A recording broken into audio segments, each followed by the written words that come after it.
C'est bon? On est bon? On commence à parler. Ok, tu me dis si c'est ok. T'es ban, t'es ok.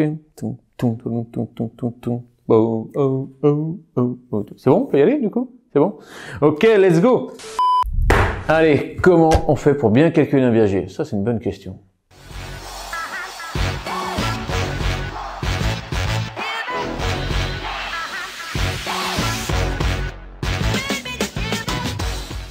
Alors, avant ça, pour bien calculer le viager et voir dans quel cas et unique cas ça serait intéressant de faire du viager, on va déjà regarder un petit peu quand même les buts pour le vendeur en fait du viager, le crédit rentier, on peut l'appeler aussi comme ça. Déjà, toute première chose, c'est déjà se faire un complément de revenu. Tu as compris que les retraites, elles sont pas dingues du tout. Et pour certaines personnes, elles ont besoin de faire appel au viager. Donc pour les personnes qui sont propriétaires d'une maison. Donc elles vont déjà avoir une rente et surtout c'est qu'elles vont avoir un bouquet, donc du capital.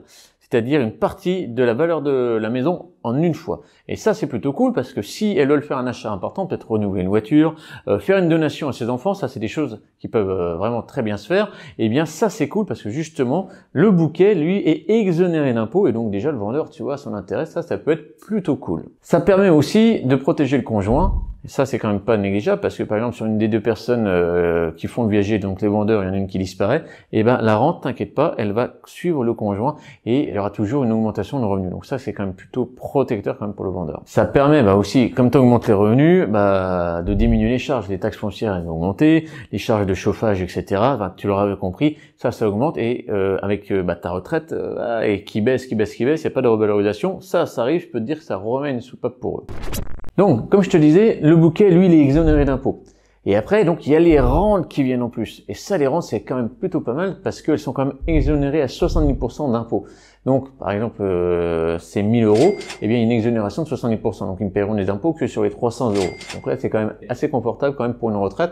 Et donc, du coup, ça te permet de faire pas mal de choses, de pouvoir voyager, de augmenter un petit peu ton immobilier, faire plus de restos, plus de cinoches, etc. Donc, c'est quand même plutôt une bonne solution. Et surtout, ça permet de rester chez soi. Et ça, pas mal de personnes veulent aller jusqu'à la fin chez eux. Et le viager leur apporte cette protection en plus. Bien sûr, le bouquet, tu vas voir, on va le voir aussi, c'est que il est calculé d'une certaine manière. Et les rentes, elles sont calculées avec un coefficient de mortalité. Donc sur des tables d'assurance en fait. Et donc si il a 80 ans, il y a des tarifs et des coefficients de déduction par rapport à une espérance de vie moyenne. Bon bref, on va pas rentrer dans les calculs plus profondément là-dessus. Mais voilà, ce qui va te permettre d'avoir un coût et tu vas le connaître. Par contre, on va regarder un peu les avantages pour l'acheteur. Qu'est-ce qu'il va faire, lui? L'acheteur, lui, ça va lui permettre d'acheter beaucoup moins cher le bien. Le bouquet, c'est simple, il est entre 20 et 30% du prix du bien. Donc ça, c'est déjà quand même plutôt cool. Par contre, à ce bouquet, il faut bien calculer la rente. Parce que la rente, c'est ça qui peut vraiment te mettre très mal. Et tu auras compris, c'est que la rente va se calculer donc sur les tables de mortalité. Et c'est là que rentre en jeu le fameux pari sur la mort. Et le viager, c'est un pari sur la mort. Tu prends un viager d'une personne qui a 70 ans, tu vas espérer malheureusement qu'une seule chose, c'est que la personne décède le plus vite possible. Et ça, clairement, nous, on n'est pas très fan de ça. C'est pas trop dans les valeurs. Bon, après, si toi, t'as pas de problème avec ça, vas-y, fais-le. Mais bon. Et surtout, c'est que la mort, ça peut arriver vachement tard. Tu connais le cas sûrement de Jeanne Calment, 122, ça pique un peu. Si tu fais une projection de 70 ans jusqu'à 122 ans, tu sais que t'es pas du tout rentable. Et là, le truc, tu le payes hyper fort, hyper cher, donc ça va pas du tout le faire.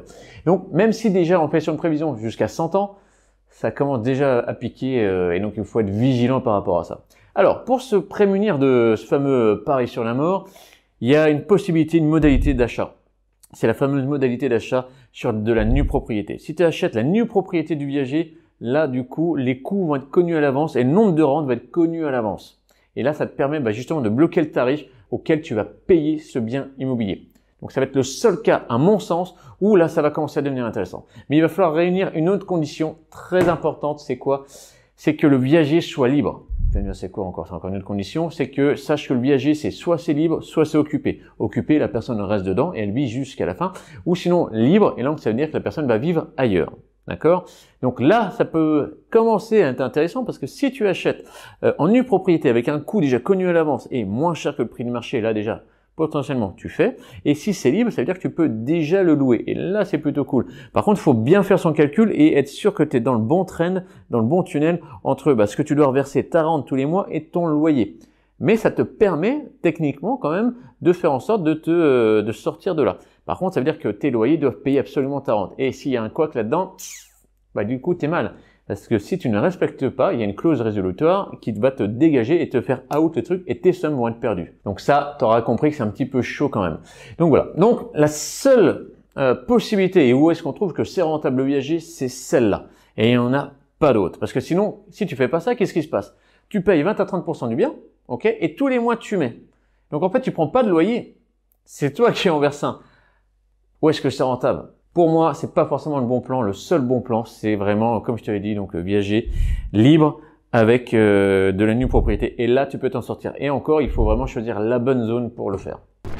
Si cette vidéo, elle t'a plu, n'hésite pas, tu tabasses le bouton bleu. Ouais, j'ai kiffé cette vidéo et c'est vraiment cool. N'hésite pas à partager encore une fois cette vidéo pour quelqu'un qui veut peut-être se lancer dans le viager, pour qu'il comprenne les tenants et les aboutissants. Et si toi aussi, tu as encore envie d'aller plus loin dans l'investissement immobilier, je te mets en dessous de la vidéo un lien sur une formation totalement offerte. Tu mets ton nom, ton prénom, ok? Et nous, on se retrouve dans une prochaine vidéo sur la chaîne Immo Renta. Ciao!